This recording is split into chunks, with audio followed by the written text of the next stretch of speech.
Hi, welcome to my channel, Reader Woman. My name is Judy, and let's talk books, sort of. I have been thinking about a couple of items that I wanted to talk about, one of which is actually book related. I read Milan Kundera's The Unbearable, I can never remember, The Unbearable Lightness of Being. So and I haven't read it recently. I read it a few years ago, but I read it after watching the movie. And I read it because the movie, while very erotic and beautiful to look at, I really couldn't follow the storyline. I didn't understand what was going on. So I thought, well, I'll go back to the original. And so I did. And I read the book, which I liked much better than the movie. The one piece, the one nugget of inspiration, of, I don't know exactly what I'd call it, wisdom perhaps, that I came away with has to do with being a human and making decisions. So I'm going to read to you a couple of quotes from that book, The Unbearable Lightness of Being. The first quote: "He remained annoyed with himself until he realized that not knowing what he wanted was actually quite natural. We can never know what to want because, living only one life, we can neither compare it with our previous lives nor perfect it in our lives to come. There is no means of testing which decision is better because there is no basis for comparison. We live everything as it comes, without warning, like an actor going on cold. And what can life be worth if the first rehearsal of life is life itself? That is why life is always like a sketch. No, sketch is not quite the word, because a sketch is an outline of something, the groundwork for a picture, whereas the sketch that is our life is a sketch for nothing, an outline with no picture." And then the second quote is, "Any schoolboy can do experiments in the physics laboratory to test various scientific hypotheses. But man, because he has only one life to live, cannot conduct experiments to test whether to follow his passion or compassion or not." And that just struck me so deeply. I immediately read it. I told friends about it.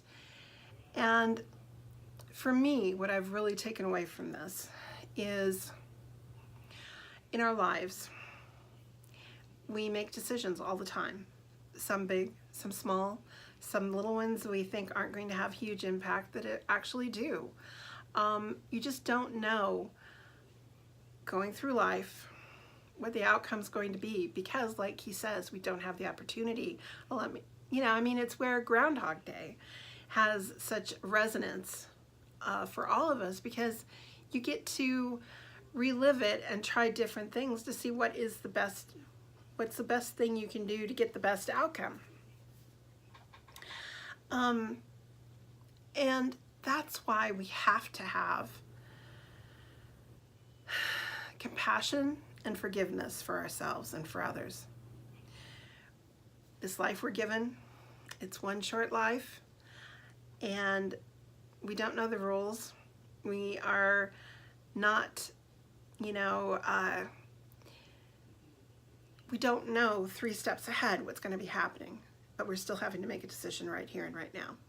And so, with the facts that we have here at hand, we're doing the best we can. And that is what I think is ultimately being a human. So I've been, that's just been in the back of my head for years now. And I find I use it quite a bit. We make mistakes. We don't do the right thing. We try things and they don't work out. That's kind of life. But then we do things that are magical and wonderful. That's also life. You're just never quite sure, and literally you have to make a decision knowing you're walking off the cliff and hoping that there's going to be some dirt underneath your feet instead of tumbling down the cliff. So that's where I'm starting. The second part of this is I have been rewatching a TV show that also had a very big impact for me with creativity wise. Yeah, let me get that out. It's called Being Erica. It had 4 seasons. It aired between 2009 to 2011. It was a Canadian show. Luckily, I live close to the Canadian border. And at the time, in 2009, I had TV and I had a remote control. And as part of the package, there were 3 or 4 Canadian stations, CBC being one of them. And so I actually got to see Being Erica as it was coming out on regular TV. It stars the most beautiful Erin Karpluk. Terrible last name, but she is just an amazing actress. And she stars as Erica. And Michael Riley, a great actor himself, stars as Dr. Tom, her therapist. What caught me was she plays Erica, who is a 32-year-old woman living in Toronto, Canada. When we meet her, she is getting fired from her job for being overqualified. And the guy she's dating decides that he needs to go to the gym rather than getting together with her. She goes in to have a coffee where she's given a free sample, and it had nuts in it, and she's allergic to nuts. And the next thing you know, she's in the hospital, and her parents collect her and take her home. So she's in a very low spot in her life. And while she's in the hospital, she meets Dr. Tom, who gives her a card and says, you know, I do therapy. If you would like to, if you need some help, I'm here for you. You know, she was kind of like brushing him off. And then she finds herself in the middle of a family meal. She's barely out of bed, still has her pajamas on, and her mother, her father, her sister, and her sister's boyfriend, aunts and uncles, they're all around this table gonna try and fix Erica. And she gets so upset, she gets up and she leaves. And then she climbs out of her bedroom window and proceeds to walk around Toronto in her pajamas and bathrobe, and finds herself on the street where Dr. Tom's card is. And therefore, she actually goes and meets him, and they agree to work with each other. You know, it's a sci-fi aspect to this. It's all predicated upon the fact that Dr. Tom can send Erica back to certain points in her life that she really regrets. And the first meeting, that's the first thing he has her do, is to make a list of all of her regrets. You know, and she has 3 or 4 pages of regrets. And the show is really good. I mean, it's funny, it's heartwarming, heartbreaking at times too. Really trying to understand how this, you know, smart, beautiful, intelligent young woman found herself unemployed with no boyfriend, not married, you know, life not going in the direction anyone had expected for her, which is rather unusual on TV. She's not, you know, a teenager or the young tweens, the 20-somethings. You know, she's had some life experience. And so Dr. Tom, you know, as they go through some of the regrets, you know, she gets to go back to high school, to college, even to her bat mitzvah. I haven't rewatched all 4 seasons yet, and in fact I've discovered I haven't actually seen all 4, but I had seen the first season before in its entirety, and I highly recommend watching it. I think it is a great show. I can't believe that nobody has tried to recreate it, particularly on the US TV. I mean, they steal all the best ideas from every other country, and I think it would be a perfect venue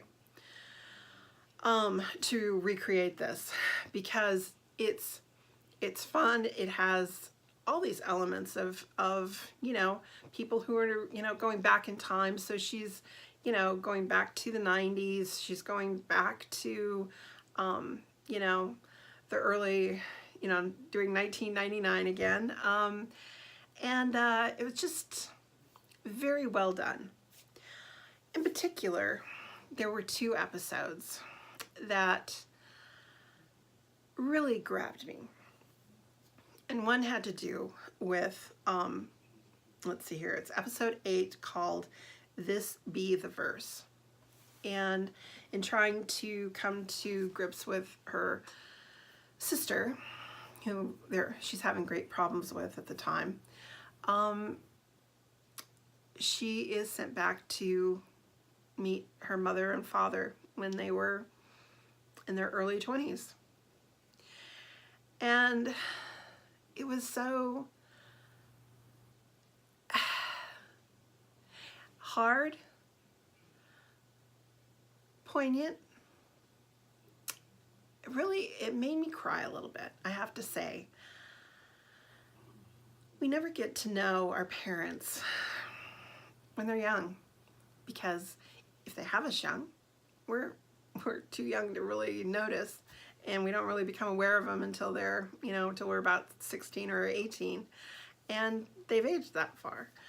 In my case, my parents were in their mid-30s, and so, you know, I never got a chance to know my mother, my father, and it was quite interesting seeing how she learned to understand that they were young ones, that life happened to them. You know, she finds out that her mom's pregnant with her older brother, and you know, they're going down that road. They're gonna get married. They're gonna start a family. Yes, it ends up in divorce, but you know, things don't start in the dark areas. They start in the happy. We try to forget and hide the bad parts. And then episode 13, which has to do with the unfortunate death of her brother at the age of 21. And having lost my mother at a young age, it really spoke to me, because the whole premise is Erica's able to go back in time and redo some things. She chose not to sleep with this guy, her boyfriend in high school. She slept with somebody else. You know, so she has some autonomy to make some changes in her past. But when it comes to death, she can't. And she thinks that she can handle that. And he sends her back to that night. And she finds that she literally can't. She has to try and save her brother. And which I think is so reasonable. You know, those that we love and lose, we want to have them back. And she learned that that just was something she could not do. So where do these things all come together? And I guess part of it is the fact that I've been watching Being Erica, and the fact that she has these huge regrets in her life, some of which were valid, some of which weren't, and yet part of going back was a way for her to not just right the wrongs, but also come to grips. So in a way, she is able to go back into a physics laboratory and figure out a better way of creating her life, which obviously, with where I started with the Kundera quote, interests me. But I also think too, ultimately, we have to forgive ourselves. And I mean, in the show, I think it's nice, it's wonderful. She's able to actually move forward. She's able to make more rational decisions, which therapy, whether you go back in time or just talk to a therapist, it can help quite a bit in, you know, figuring out your life and making perhaps better choices than what you've done in the past. But at the same time, a part of me would like to just, you know, grab Erica by the shoulders and say, forgive yourself. You did the best you could, for the most part, with what you knew. None of us know what's coming.